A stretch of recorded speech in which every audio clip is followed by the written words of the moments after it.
those bills are not getting paid because you stole it and you are using money. I don't know if you're sympathetic or not because you wouldn't have done this. So I'm trying to figure out, how are you unable to remember that you made transactions on these cards? Because No, I value your advice, every word that you've I don't told give me. advice. I give opinions and orders, but go ahead. The motion that is before you was a motion that I filed when I was the attorney. She knows. She's been in this court and in front of you long enough to know that you told her not to do that. Well, but she's not able to. Whoa. Okay. Stay with me here. Stay with me here. Stay with me here. I don't care who the attorney is. We are jumping straight into the deep end of the pool today, folks. Judge Sakai is currently dismantling a defendant who claims she forgot she used stolen credit cards for Amazon hauls and Cash App transfers. It's the classic selective amnesia defense. But in a courtroom, I don't recall, usually translates to "I'm caught." Pay attention to the judge's tone here. He isn't just annoyed, he's disgusted. Let's see how this unfolds. Range of punishment is anywhere from 2 to 20 years in prison and up to a $10,000 fine. If you have a plea bargain agreement with the state, the court does not have to follow your plea. If for any reason the court does not follow your plea and gives you more than you bargained for, the fact that you entered a plea will not be used against you and you will be allowed to withdraw your plea. Did you understand? States Exhibits 1 and attachments, the court will find there is sufficient evidence to find you guilty. Court will defer finding of guilt as you applied for deferred adjudication. All right.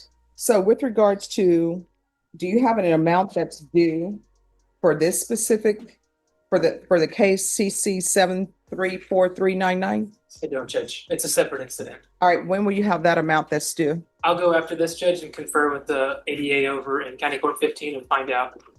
So. Well, I'm assuming it's not of a level that will put it at a felony amount? No, Judge. Within the week. Okay. So do you all want to proceed with sentencing? Go ahead. We're going to request a PSI, Judge. All right. That's going to be 12 weeks. Okay, Your Honor. All right. So within 12 weeks, you all need to confer off docket, and the amount that you all agreed to for that other case, you need to come prepared to pay that. Do you understand? Yes. All right, Ms. Ferguson, I need a PSI and tap date, please, on Lozano. All right. We're here today for sentencing. You entered a plea to count 1, paragraph A. The court found that there was sufficient evidence to find you guilty. I'm assuming there is no application for deferred adjudication. Is that correct? Well, if I believe we should have submitted one, Judge, because really the agreement would be state is opposing deferred, but recommending probation, and that's basically the impasse if there is one. All right. Did you want a PSI, or are you waiving PSI and I will hear argument?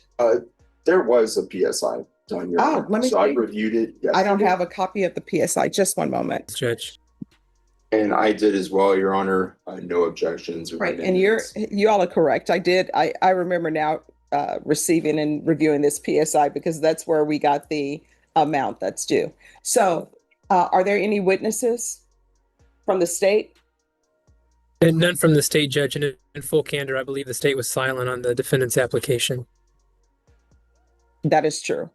Any witnesses? No witnesses, Your Honor. All right, then the court will hear your argument for deferred. Hold up. Let's break down the stakes. She's looking at a second-degree felony. In Texas, that means up to 20 years behind bars. The judge mentions deferred adjudication. That's a legal lifeline. Basically, if she stays clean, the conviction doesn't go on her permanent record. But here's the catch. The judge doesn't have to grant it. He's looking for genuine remorse, and so far, he's only finding excuses. Well, Your Honor, after reviewing the PSI, I can say with full confidence that Ms. Lozano did admit guilt. She knows morally what she did was wrong. She took accountability. There weren't statements in there like, this didn't happen. It wasn't that big of a deal. She has been in therapy. She has PTSD, depression. She does have a fiance that's in Mexico that she would like to move here. Can't be here because of immigration issues.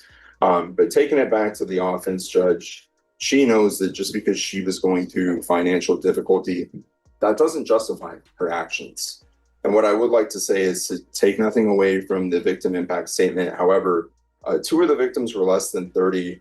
And while one of the victims, yes, Ms. Finland is technically elderly, it may not be targeting an elderly individual in the same sense as, you know, maybe cases where somebody works at a nursing home and takes somebody out of somebody's purse or something to that effect. There were other victims as well, and they weren't elderly individuals. But going on, Judge, she did pay restitution as well, start paying to the detective on behalf of the Thomases, which shows that she knew what she did was wrong. She's trying to make it better. And in the statement from the Thomases, they said they believed, that she deserved a second chance, maybe depending on her criminal history. That's what Mr. Thomas had said. Of course, from the PSI, it's evident that she has no criminal history other than these charges. So this isn't a repeat compulsive sort of problem, Your Honor. I know what someone of your stature, someone in charge of a district court may be looking at these sorts of offenses and thinking, is this a compulsive pattern where somebody is constantly targeting elderly individuals and committing crimes of moral turpitude? But it's never happened before.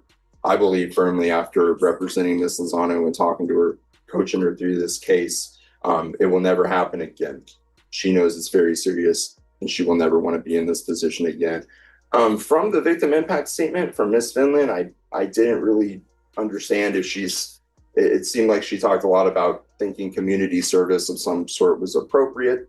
But I can't really articulate it. It didn't really say anything specific as far as if she thought some sort of deferred was appropriate or anything of that nature. So I can leave the state to decide that. But it did say several things about different suggestions for community service, like gift wrapping at Christmas and working with animals or something to that effect. So again, Your Honor, in the future, she knows that this should never happen again. And she is looking at future career options, such as continuing as a medical assistant or perhaps trying to get her nurse's license, being an LVN, RN, taking that route. So I believe, Your Honor, that she does deserve deferred. As you know, there are a lot of consequences on deferred. It's not an easy road. She can be adjudicated guilty. She can become a convicted felon and have crimes of moral turpitude on her record. She can face a jail sanction for up to 180 days.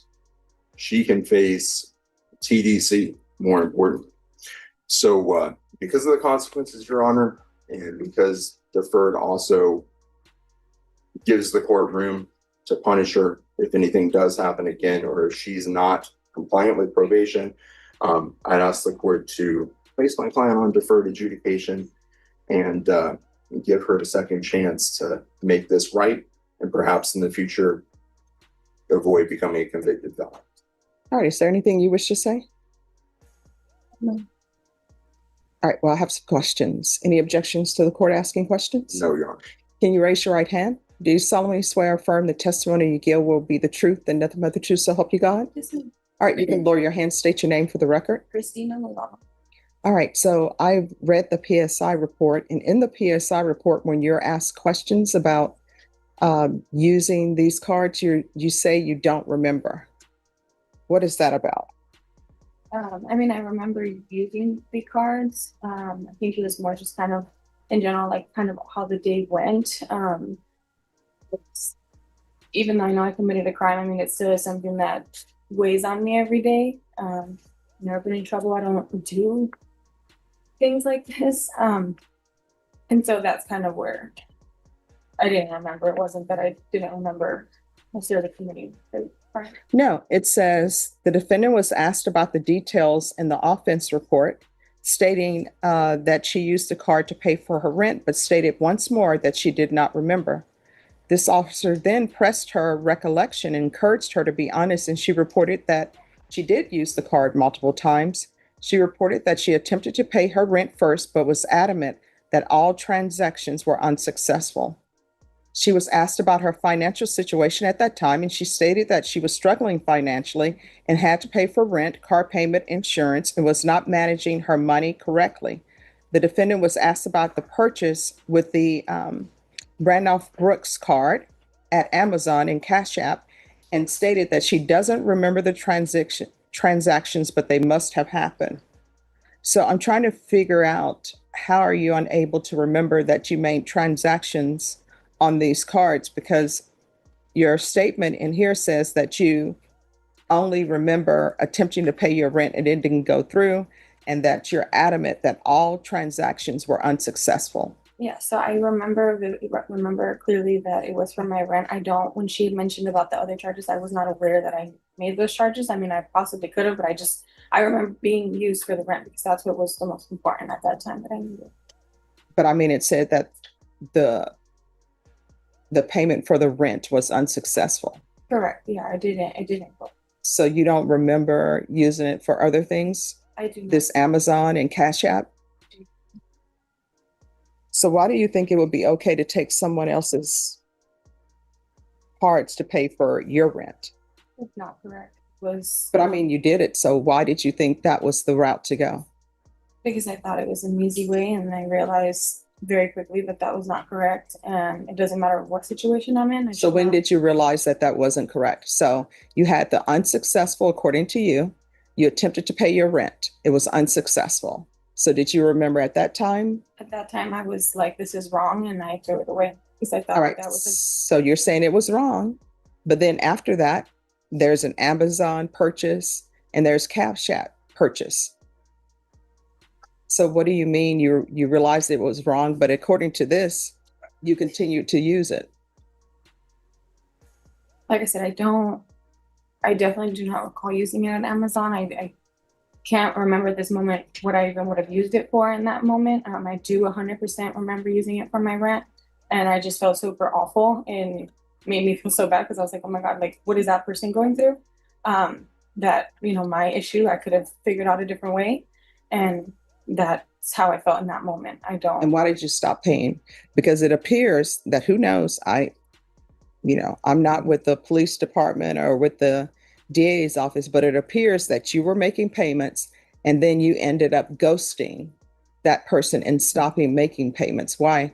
So I was making the payments, and then I unfortunately had to get a new phone because I was in financial issues. So I had to get a new number. And when I had called the police department where me and the detective had met, I couldn't get a hold of him. I had tried calling 4 different times. I couldn't remember his name, but I had the receipts of what I had paid, and I was trying to ask, like, hey, can someone get me in contact with the person I was speaking with? And I was just never able to get in contact. Did you go to the police station? I didn't. Why not? That's the best way to find this person if you truly want to make amends. Okay. So why didn't you? It just wasn't something that crossed my mind.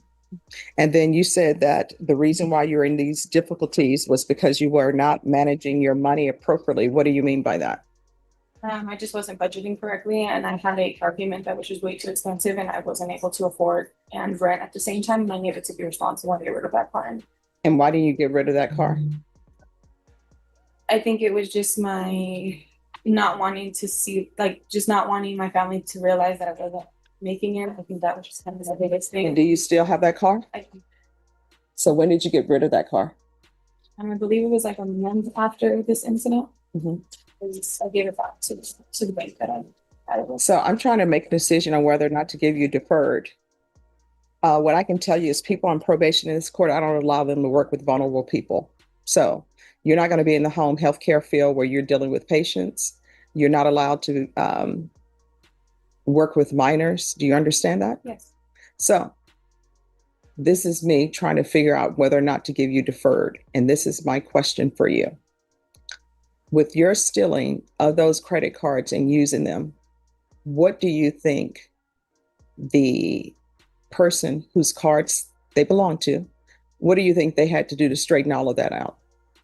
Go to their banks, make phone calls. I don't know, it's definitely a long process. I've had the same situation happen to me, and a very, very difficult process and something. So no, I mean, what process? I'm Having to call your bank and, verify those charges and, have them like go through like the fraud process, and then having to get those cards reinstated back to you, which can take 8 to 10 business days for them to come in the mail. And then what do you think happens if they have money in their bank account and they have bills that are coming monthly out of that account, and those bills are not getting paid because you stole it and you are using money? The defense attorney is doing some heavy lifting here, trying to argue that stealing from an elderly person isn't really targeting the elderly because it wasn't a nursing home. That is a bold and risky strategy. And did you catch that? When the judge asked the defendant if she had anything to say, she said no. Total silence. Engagement question for you guys. If you were facing 20 years, would you stay silent or plead for your life? Let me know in the comments. So maybe they think they have, $6,500 there, and that $6,500 is there because that's where their mortgage comes from, their car payment, their utilities, and now everything is bouncing. I don't know, do they still call it bouncing? That's what we called it when a check would bounce or it would bounce, and everything is bouncing. And what you're failing to realize is that when you have a bank account, and maybe if you have a check that bounces, you know what ends up happening? They charge you. Now, your bank charges you the overdraft fee.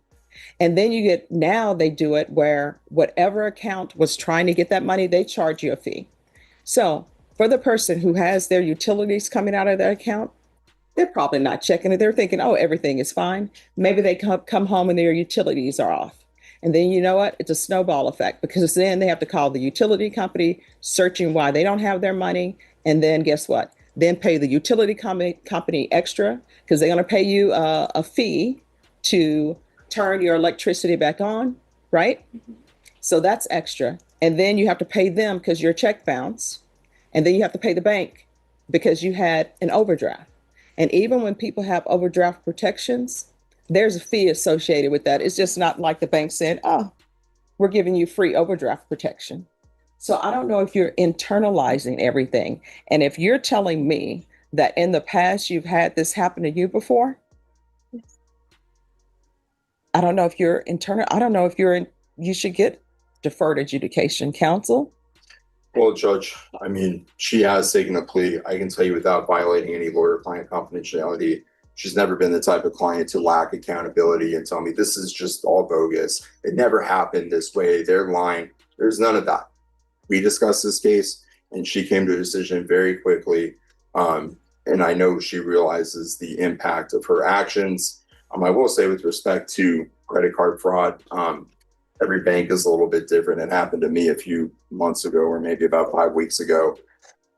Have USAA, within about 5 days, it was all cleared up. I understand that, but somebody is paying for it, right? Even if the bank says, hey, we realize that this was fraud and it's not you, and we're going to put that money back in your account. They're not just putting that money back in the account and saying, oh, well, that money that they're putting back in the account, trust me, they're passing it along to their customers some kind of way, even though they probably have insurance for fraud. So it's not just, oh, we're not hurting anybody by doing this. No, and I agree.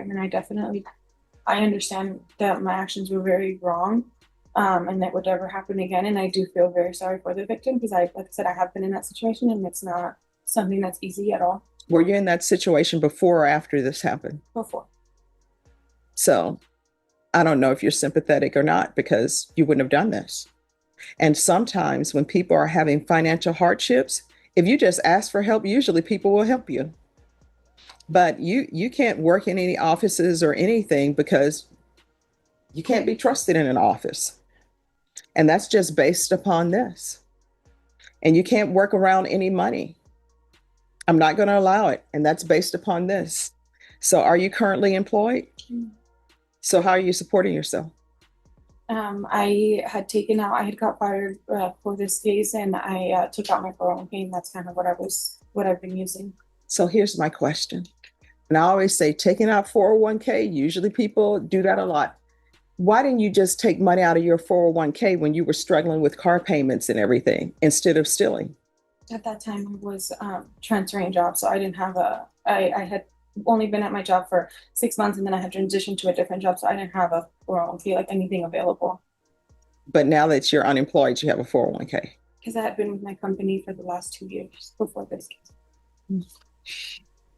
All right, anything else? Again, Your Honor, she has, I believe, from the PSI taken accountability, though she wasn't totally clear on the details. That doesn't mean she contradicted any of the events or she's here saying this didn't happen. She's pled to all of it.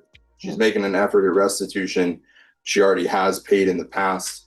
I'll reiterate that deferred isn't an easy road, and there are so many ways that the court could come back and teach her a lesson if she were to violate, including prison. All right. Well, this is what I'm going to tell you. This is a crime of moral turpitude, and whether you have deferred or a conviction, it's always going to be a crime of moral turpitude, and it's going to be on your record. And anything that requires you to have a license, this is going to pop up. And you may be precluded from having license.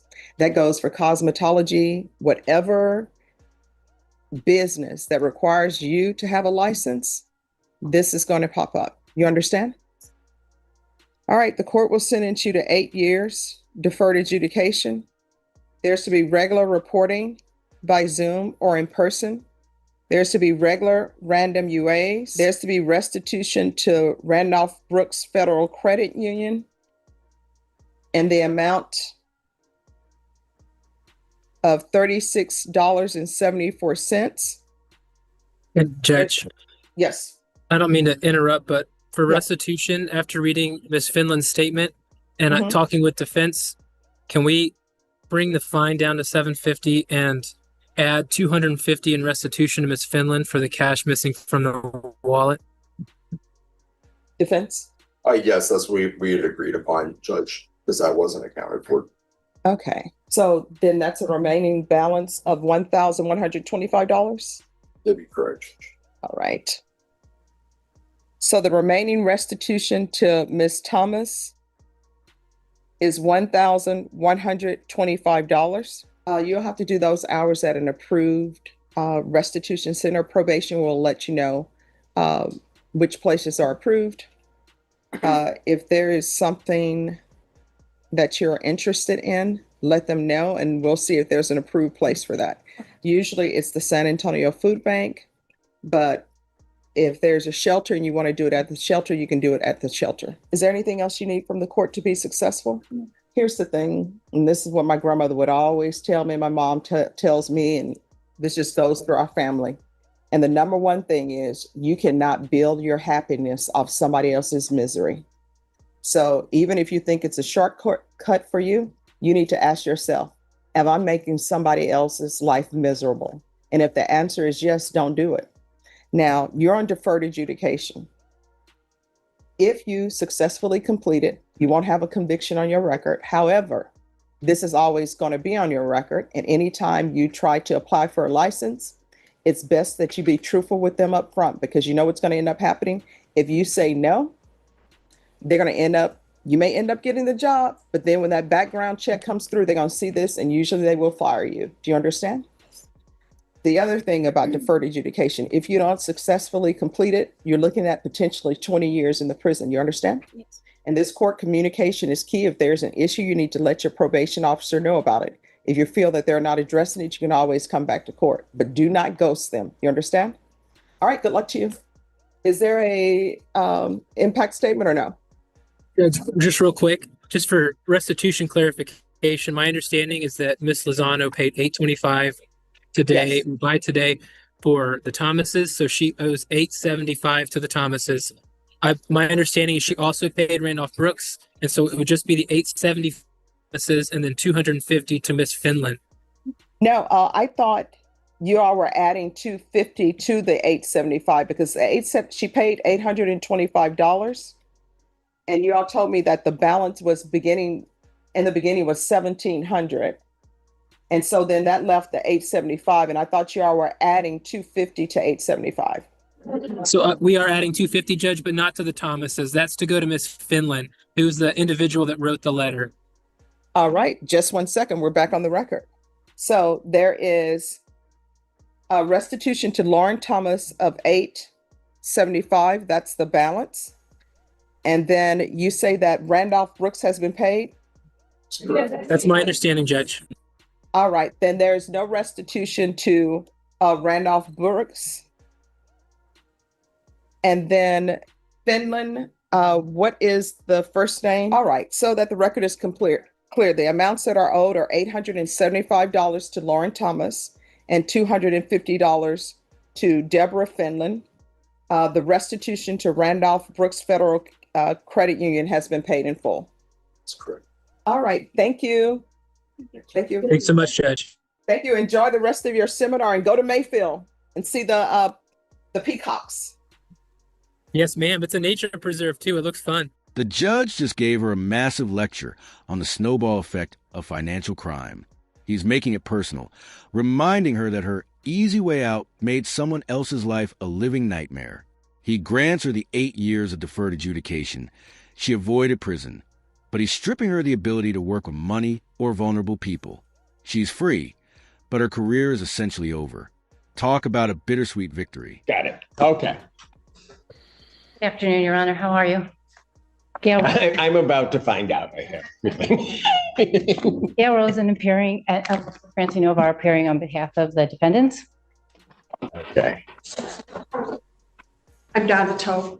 I was the attorney for the Jeromes. I am now a plaintiff. The Jeromes are here by Zoom, and we are in pro per. Well, hold it. You're a plaintiff yourself? Yes, they counterclaimed and. Oh, okay. Got it. It's complicated. Well, not really. So. If I could, Your Honor, just what were. I just want to know who is then representing the Jeromes. They are representing themselves. Is that correct? That's correct. Yes, Your Honor. You're going to represent yourselves? That was the idea. I'm not sure whose idea. With that was the idea with Donna as our agent, because she managed everything for us. So yes, that's where we are. Okay, but I just want to make sure you're going to represent yourselves in the legal proceeding.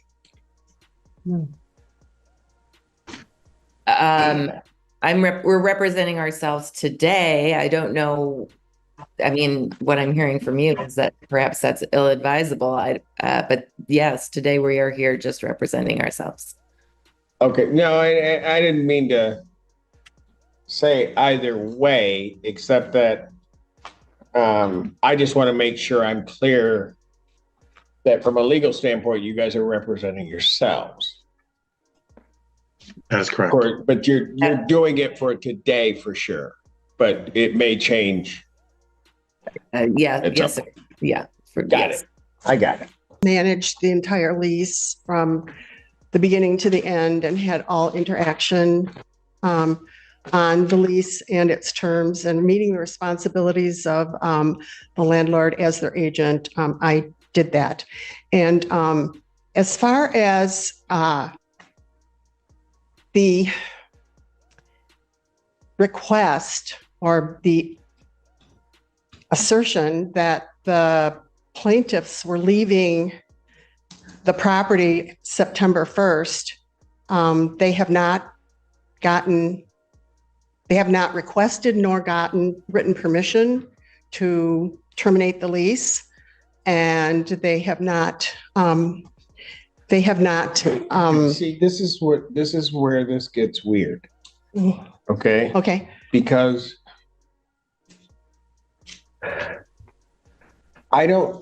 as you stand here before me today. Yeah.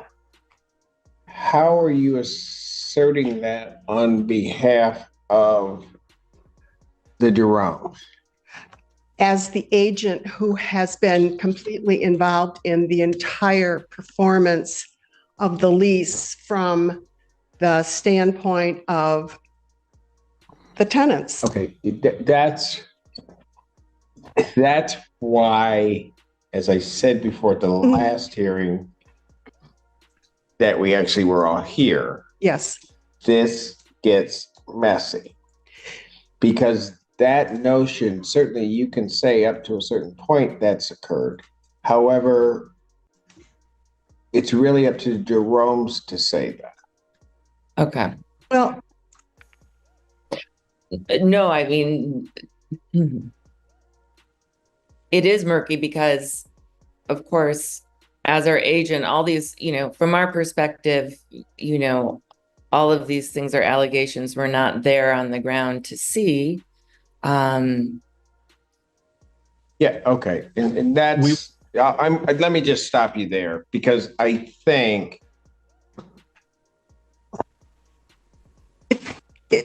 it seems to me that these issues for trial as opposed to being. What issues for trial? Well, here's what the issue for trial would be. Whether or not they were constructively evicted. They're leaving. If you listen to what Ms. Wilson said, they're not seeking your acquiescence to leave. Their belief is that they've been constructively evicted from the premises. Your Honor, if I may, my intention was to notify the court and provide an update on what's happening to date. They're leaving. The motion is therefore moot. And whether or not they've been constructively evicted will be determined by this court. We're not asking the plaintiff's permission. They're leaving. That's why I consider that to be an issue that needs to be decided down the road, as opposed to how did the Jeromes feel about it. I think that they will assert themselves at that time. Counsel, this is where our problem is. You can't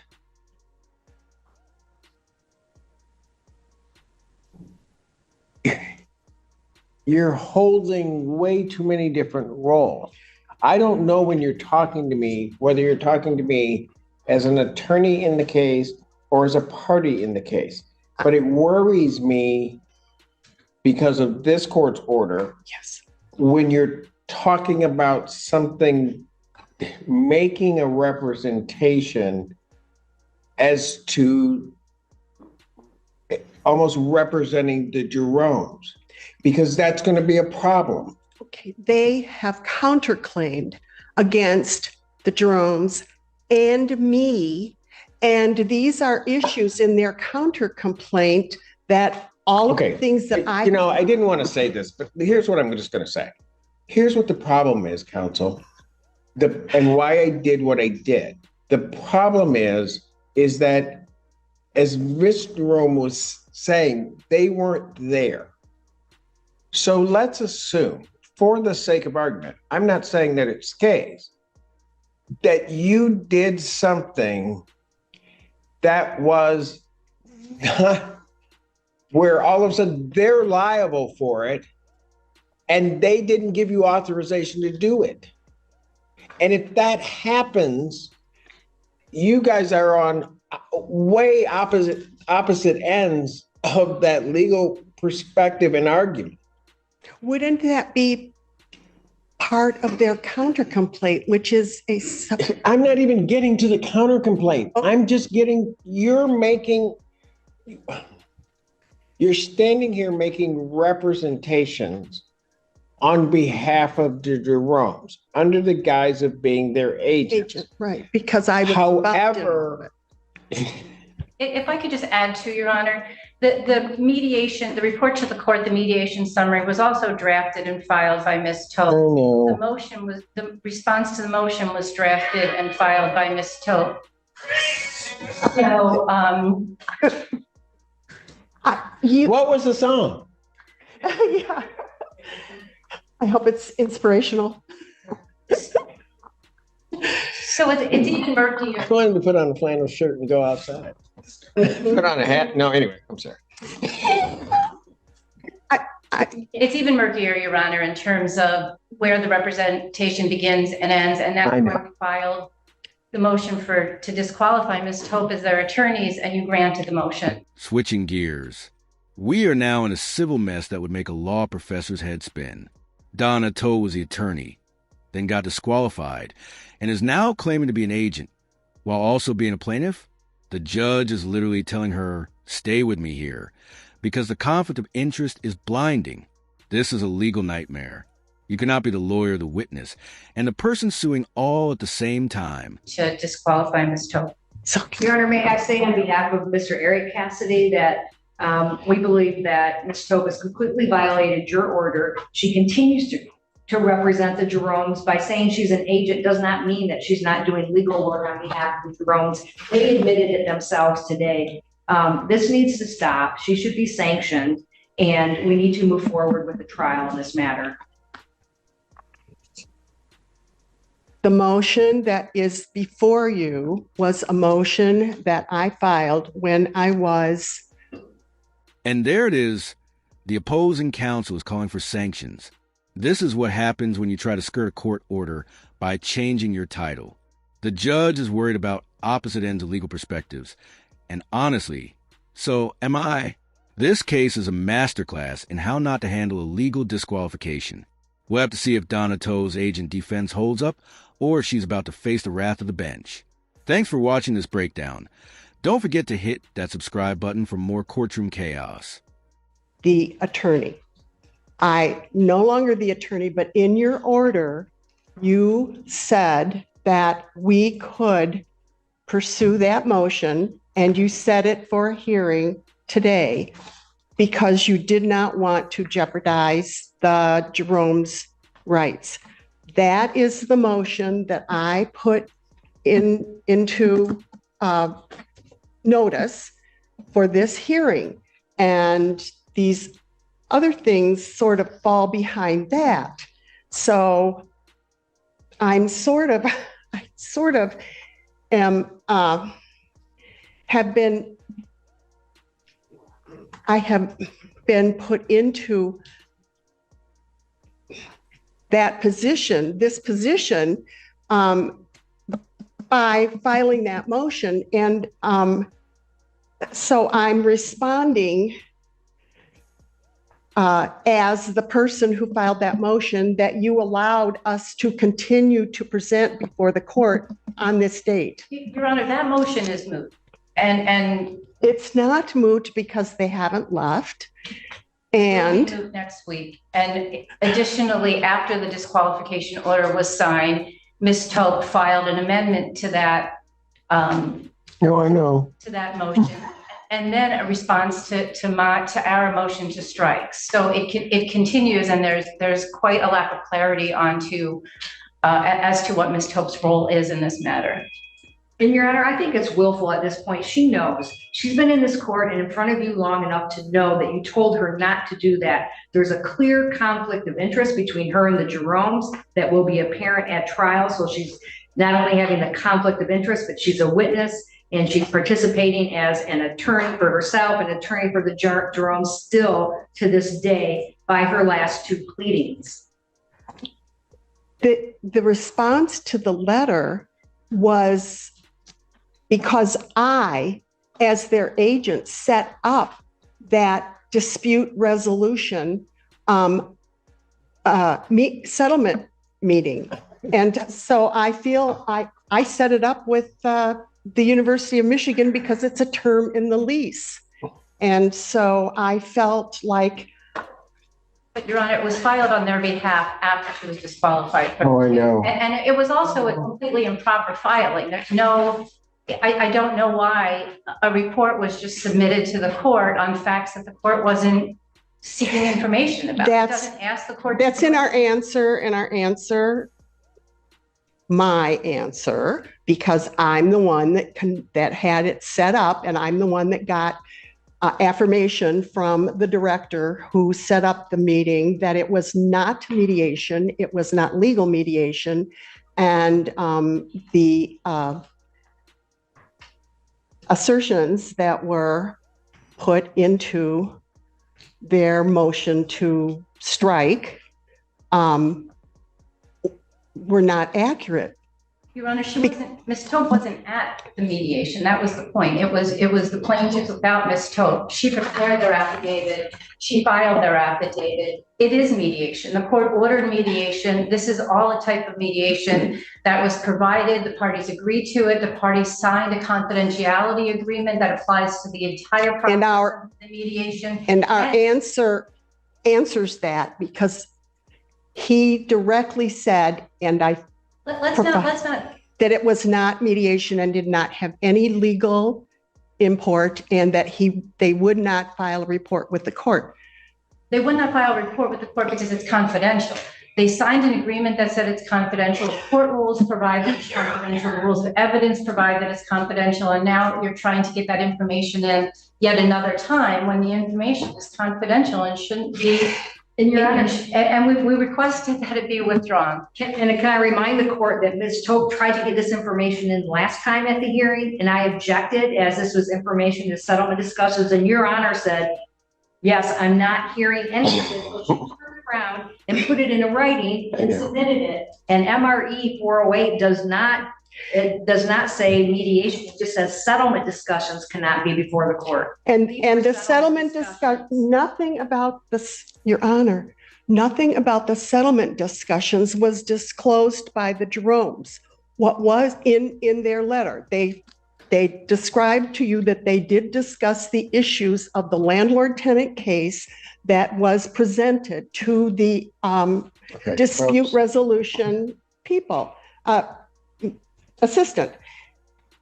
And it was Mr. Cassidy who went off the rails and talked about things that had nothing to do. No, they drafted that letter. So it's their words in that letter. So if I can renew my. Can I just hold on a second? Certainly. Ms. Tope. Yes.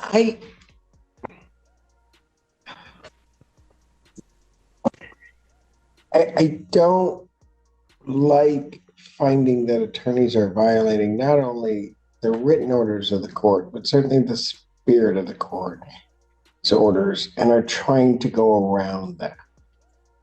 And when this whole thing about the disqualification started, what I honestly thought was that, and I ultimately ordered and was waiting for, was a substitution of attorney, because I didn't want the Jeromes being without counsel. And I have searched far and wide among all the landlord-tenant attorneys who have appeared before you, and nobody wants to take this skillet of snakes.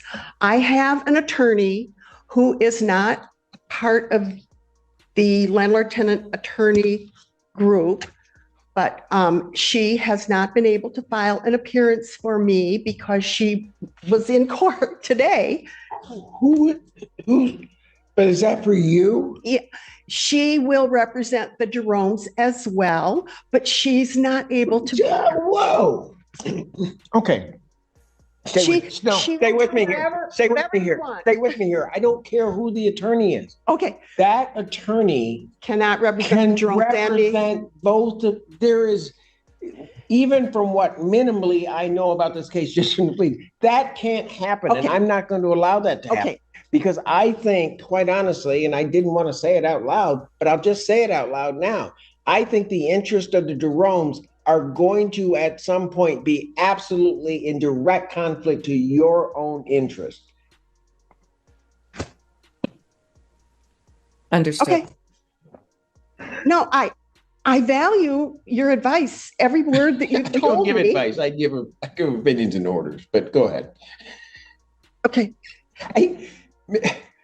Ms. Tope. Yes. You need to just stop. Okay. No, you need to stop doing what you're doing in this case. You can certainly defend yourself. I'm not entirely clear of the relationship that you have with the Jeromes, but I will just say that what is happening and what you're doing is potentially jeopardizing their positions in this case. as well as your own.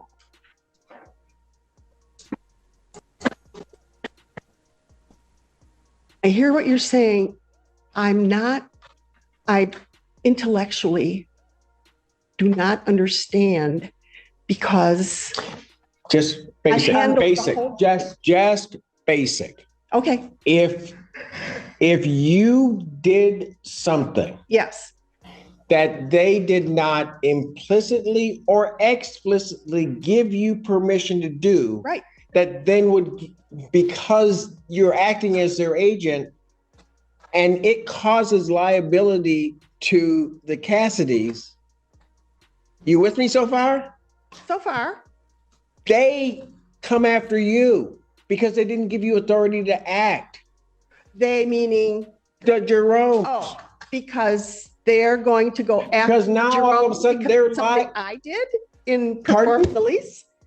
Because they are going after me for something I did in executing the terms of the lease that I signed. But they're going after not only you, they're going after the Jeromes. And the Jeromes may have said, oh, she was supposed to do that. Yeah. Right?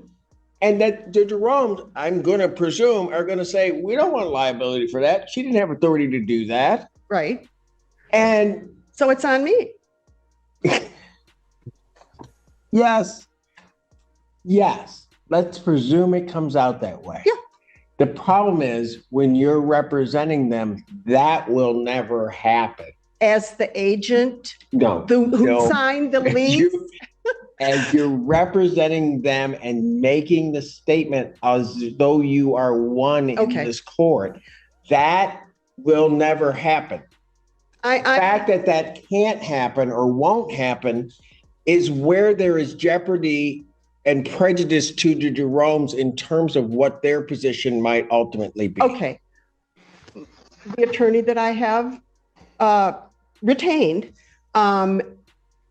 if she represents the Jeromes and I represent myself. It's so weird. No. I think, can I just interject? That you're retaining the attorney. That's just so strange to me. I'm sorry. No, we're go ahead. Okay. You've made it abundantly clear that we will retain our own attorney. And wow, somebody actually is listening to me. And I really don't know what. Well, I finally got it. And we'll have to proceed from there. As far as the things that are on the agenda today, I know that our contract does, I guess this is an anticipatory breach of the contract if they move out. But again, I would want to have a lawyer here to talk about that. And, I am understanding some of the language that's going back and forth between you and the attorneys for the Cassidys. But we're going to have to prepare ourselves to distance ourselves from Ms. Topin. So I'm comfortable with that. And I'm sorry it's taken us so long to get there. Alec, do you have anything to add to that? No. Okay. He's a good husband. Yes. No, he's a brother. He's a brother. Your brother? Yeah. Yeah. Okay. Then he's very good. Yeah. Like, yeah. Good brother. Sister asked, do you have anything to add after I talked? No. All right. He is. They are. They're great people. Okay. Okay. So when speaking to the Jeromes, how long will it take you to get attorneys?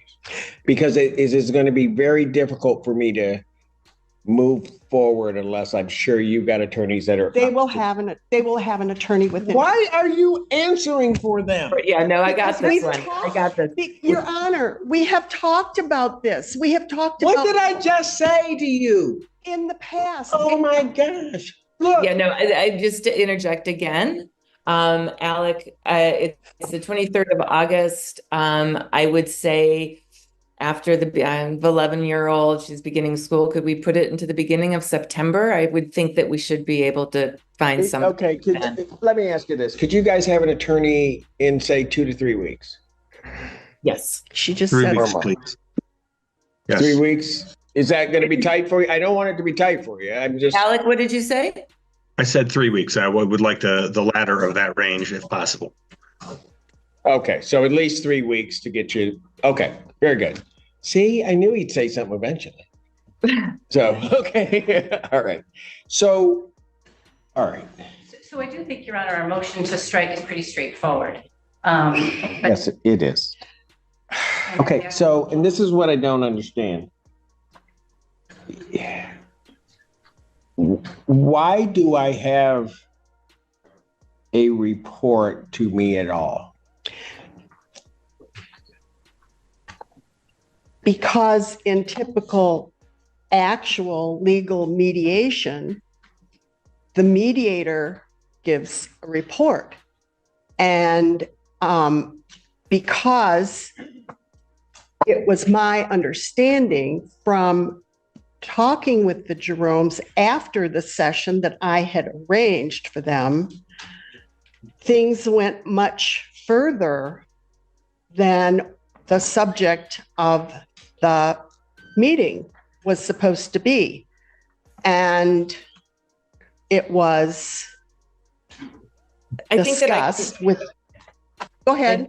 Yeah, I just wanted to say that, when we talked and reported Donna was still our attorney, Alec and I, in our ignorance, didn't know that. I guess we should have thought about it, but since it wasn't an official mediation, according to the agency who conducted it, there was an email that said that we didn't think there would be a violation, and didn't know that it. Again, we didn't discuss terms of the tenant lease. Okay. What we discussed with Donna was issues that were beyond the discussion matter of the tenant lease agreement that we thought we were meeting with regards to the mediation activity. Got it. Your Honor, it all occurred during the mediation process, the confidential process. The report was filed after Ms. Tope was. No, I get, certainly get that part. Moreover, Judge, I've done hundreds of mediations or many more than that. And yes, reports do go to the court, but the substance of the discussions never go to the court, just that what happened as far as if they came to a resolution or not. But even to the extent that they're relevant, that report comes from the mediator. It doesn't, I don't get this. That's why when I saw it, and I was reluctant to even read it and just skimmed over it because I didn't ask for it. I mean, if it went to mediation, so the first thing that I did is I went to the leasing contract, basically, or wherever it was, to determine if, for whatever reason, as part of that provision, I was supposed to get it because I couldn't figure out why I was getting this. And that's not in there. And so I couldn't figure it out. Is there, given all of that, does anyone have opposition to the court striking the response to the court? Both, Your Honor, the affidavit as well as the response, which then recounts the response to our motion. When everything. I'm talking everything because none of it should have been here. So I'll ask you, Jerome's. Do you guys have any? We do not. Go ahead, please strike it. Thank okay. Miss Tope, because she's a party, I gotta ask. You have any, given what's been said, do you have any objection to their motion to strike? None. All right. No. Then please prepare an order to that effect. I would still ask for costs and attorney's fees, Your Honor. We had requested that this be withdrawn to avoid the necessity of filing this motion. Miss Tope, why didn't you withdraw? Sorry? Why didn't, let me ask this. Miss Rosen, who did you make your response to withdraw to? My email to request that they withdraw? My response to my withdrawal of the letter? I sent it to all parties. Okay. So you sent it to the Jeromes also? I sent it to the Jeromes and I sent it to Ms. Tope by email. I don't have a physical address for the Jeromes. Gotcha. Okay, that's fine. Yeah. Okay, so why didn't? Okay, see, this is where it's going to get hard. Okay. I already know the answer to it. Okay. Before you say to the Jeromes, is there a reason why you didn't withdraw the report to the court?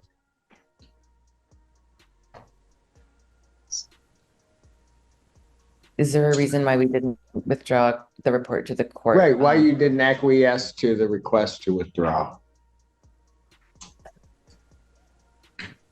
We were not aware of the concerns Yeah, related quite to frankly, yeah, we weren't aware of. Oh, how you to- both started talking. What were you saying to me? Sorry, Alec, you go. You'll probably have a better. I just said we were not aware of their concerns related to the court filing and were not aware of the need to rescind. Well, and Yeah, I guess ignorance. you had no idea as to the ramifications of that happening, did you? Correct. No. Your Honor, can the court inquire of the Jeromes if they sought legal advice from Ms. Tope after we sent the email asking them to withdraw? We didn't. Nope. We didn't seek legal advice. Hold on, I don't. I understand the nature of why you may want that. I'm going to have some. I'm very protective, even as a judge, as to what may be even parts of an attorney-client relationship and communication. So I'm not going to permit that answer to that question. All right. Is there any reason you didn't acquiesce and just withdraw before? I didn't acquiesce because I had set up the meeting. I knew what they were to discuss.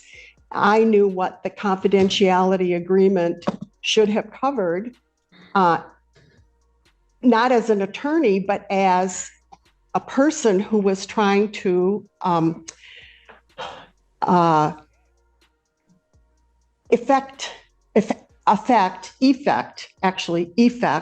that section 38 in our lease that allows for seeking advice from the University of Michigan. The mediation service allowed to students no longer exists, and they do not provide that service anymore.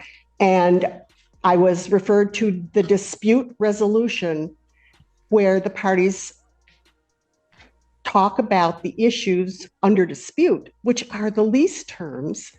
And so when there was discussion that there was no discussion with me about what was talked about or agreed to or anything about the lease. I no longer know what you're talking about. I asked a very simple question. I know. Why didn't I acquiesce? Because I felt as if there was a good reason to question the applying court rules to the settlement meeting that I had set up that was specifically stated by the person who organized it that it was not mediation. So I felt like there was a way to talk about what parts of it were covered and what parts weren't. But listen. Yes. If all the which I did in an answer. I have an answer, but if all the mediation agreement that all parties signed, indicating pretty clearly that, or quite clearly, that it was confidential in two different spots. Yes. But that confidentiality was over the subject matter of the meeting, and the subject matter of the meeting was strictly the lease and the lease terms. The things that they went off on had nothing to do with that. The affidavit provided started out by stating during the mediation process this occurred. Mediation was still going on. If this was a conversation that the parties had in the parking lot after the mediation, it would be different. Maybe. Perhaps. There was no mediator present.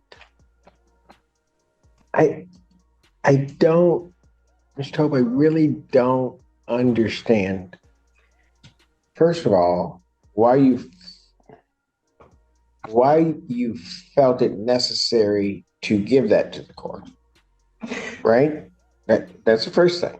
Okay. But then once you made that decision to do it, and then counsel points out to you why it shouldn't have been done, is asking you just to voluntarily withdraw it, and you don't after looking at everything. That's the part I'm having a hard time with you not doing. I understand your concern.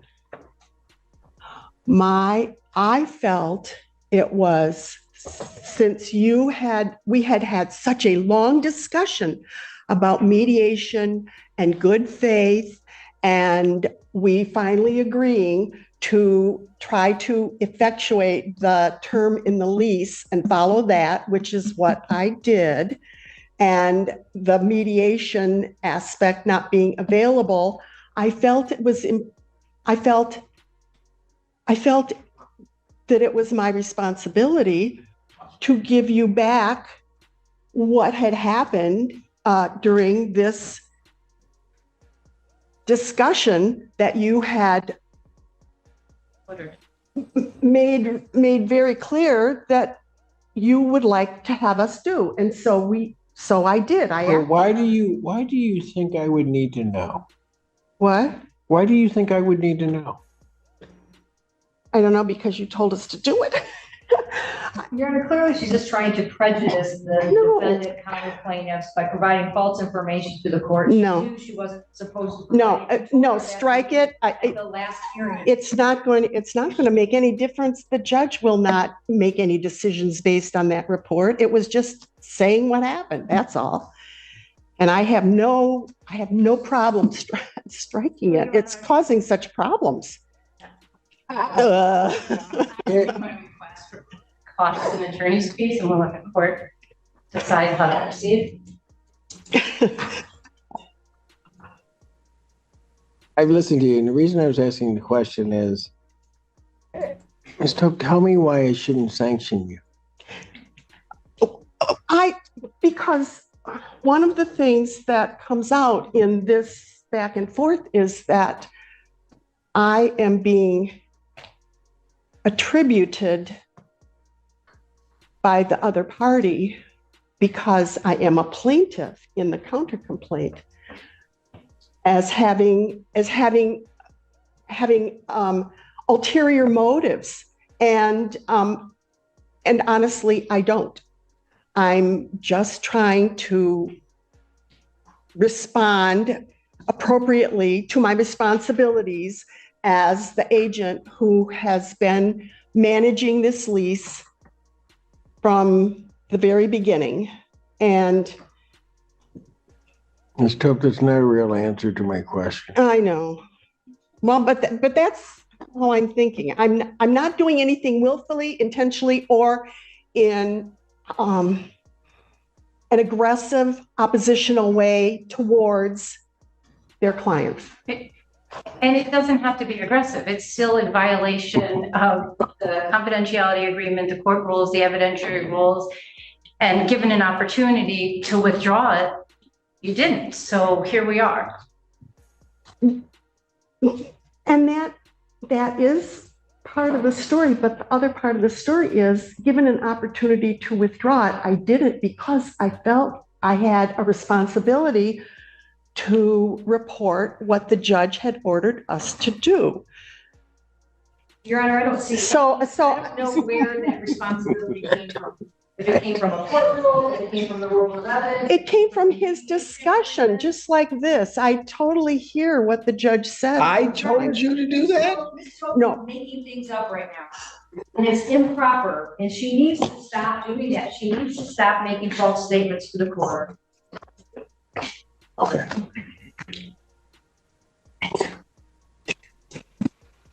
Anything else you want to say, Ms. Tope? No, Except I am not making false statements to the court, and I am trying to express my motivations. And you asked me why I didn't, and I tried to express why I didn't. You know, Mr. Hope, it's in your hands. so here's what we're going to do. Place in the order that I'll take sanctions and cost under advisement. Thank you. And I'll decide whether I'm going to order them. And here's my reason. I typically don't, I realize there could be violations. I typically don't sanction attorneys if they've didn't sort of have ill will in doing what they did. And I understand one may look at that differently, right? But sometimes people do things just out of sheer ignorance. If you don't sanction ignorance, I will plead it. I don't think you have to plead it. I think we pretty much have. Thank you. We'll go from there. Your Honor, I would ask just one last thing really quick. See, I told you the minute Rosa started. So I'm since like, why can't you talk? No, go ahead. Is no longer about possession. Possession will be returned. And it's going to be just about compensation damages. I would ask if the court is so inclined and has the time, and once the Jeromes have attorneys, if you would be willing to engage in your incredible shuttle negotiations and allow us. See, you've been talking to Mr. Fink too much, first of all. But I've seen it in action. So yeah, I don't, and I really don't have a problem with that. And ultimately, if we could get the case to that point, I'm not going to have a problem with that once we get to the final settlement part and do that. But I've got to make sure that the Jeromes have attorneys in place and that their interests are protected, and we could do that. So yes. And I just let you know what I'm thinking. Excuse me for the pause. And that is, I don't think you should be taking up Judge Connor's time with something that is a result of a landlord-tenant case that I have. If it's regarding the serving of a notice, outside of the landlord-tenant, why would you and the Cassidys even be in contact with each other? I wasn't in contact with them. I was outside. Okay. So, Your Honor, your entire relationship with the Cassidys is a result. It comes from this landlord-tenant relationship, right? That was a question. Yeah, no, yeah, absolutely. I mean, the only reason I was there was in my agency capacity enforcing the lease. Exactly. So why do I have a separate court hearing and action that came from that?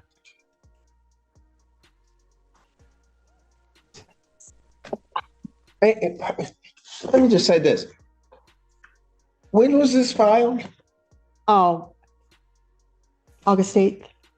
Of this year? Yeah. You know, so I'm just going to tell you, and I don't know anything about it, but this is a lot like her. It's almost like you're just wanting to harass them. Oh my gosh. Why? Then answer me this. Why would I do it? Because. Why wouldn't you file it if you felt that there was an assault and battery? Why wouldn't you file it in this case? I didn't consider it a landlord-tenant case. Civil actions up to 25,000 are the jurisdiction of the district court. Yeah, I asked for over 25,000. Ask for what? Over 25,000. Of course, everybody does. So then why wouldn't we have just done it And then we might have been back in that whole discussion about, does it get removed? Does it do whatever? I mean, I think this is, I can't help but think while all of this is going on, and quite frankly, you're not getting your way on a lot of things because some of it I don't understand. No, you don't. Listen. Yeah, now. I'm listening. That what you did is you took that case and almost as an abusive process, filed an action in circuit court to harass the Cassidy. That's what it looks like. So here's what I'm going to do, because I don't think they should be trying to answer. I will withdraw it. No, you do what you want to do, because I'm just going to call Judge Connors in the circuit court, and I'm taking, with his permission, I'm going to take it, because there's no reason he should be handling it. All the issues, God help me, but all the issues are here. It was an assault against me personally. It has created a hostile work environment. I am afraid to do my job. This is worse than like being civil. Either we're talking about you personally, we're talking about you as an agent, or we're talking about you as an attorney. You got to make up your mind. And to be clear, Your Honor, all of these issues are what led to the tenant's decision to vacate. I realize that if they can tell us where to leave the keys, I will let, well, Mr. Cassidy's on the call. Mr. and Mrs. Jerome, where should they leave the keys? It's brothers and sisters. Mr. Okay. Ideas? I don't know. I'd have to think about that. I don't know. This is such I'm so disoriented by this whole thing. So I have to get back to you. Is there a lock? I thought there was a lock box on the back door that we could place them in. Is there? Yes. Okay. Perfect. That works. It's easier. They can be brought to my office. I did want to make just a clarification for the record. She filed her complaint on July 18th. July 12th, this court heard argument to disqualify and order disqualification. And then 6 days later, she filed it. Hey. I withdrew. I knew you would. I withdrew within 7 days. You withdrew what? I withdrew as attorney on this case. You really didn't. But that's okay. You were disqualified, and for very good reason. And I did it. And everybody could be mad, but I did it. So here's what we're gonna do. Where do you? Is there a lockbox back there? Yes, there is on the back door. Do you? I mean, Mr. Cassidy, do you know if there's? Hello, excuse me, Your Honor. There is a lockbox. It actually has keys, and it's on the door. I don't know the code for it. We can simply leave the keys in the kitchen, and they have the lockbox keys that they can enter the house. Or we can. Do you have a problem with that, Mr. No, that sounds great. Okay, just leave them in the kitchen. Okay. All right. Just take a picture that you left them, so I don't have to deal with whether or not the keys are there. What? Yes. Do we have a date to return? Yeah, I really don't want to get one, but I will. She said with a smile. You have a date to return? Mm. All right. Let's do it this way. They needed at least 3 weeks out. He was looking at, why don't we get 4? Why don't we make it September 20th? Will that work for you? Fine, Your Honor. Yes, Your Your Honor, Honor. I've scheduled a mediation in the afternoon on that day. And this would go in the afternoon. So what about the 27th? I believe I'm available as well. Would you be available the 27th? Of September? Yes. Yes. All right. And I won't say Mr. and Mrs. Will the Jeromes be available on the 27th? We will make ourselves available. Okay, that gives you a little bit more time than the 3 weeks, but. Great. Well, I don't know. I set it at 9, and then my staff will send you notifications of the time. All right?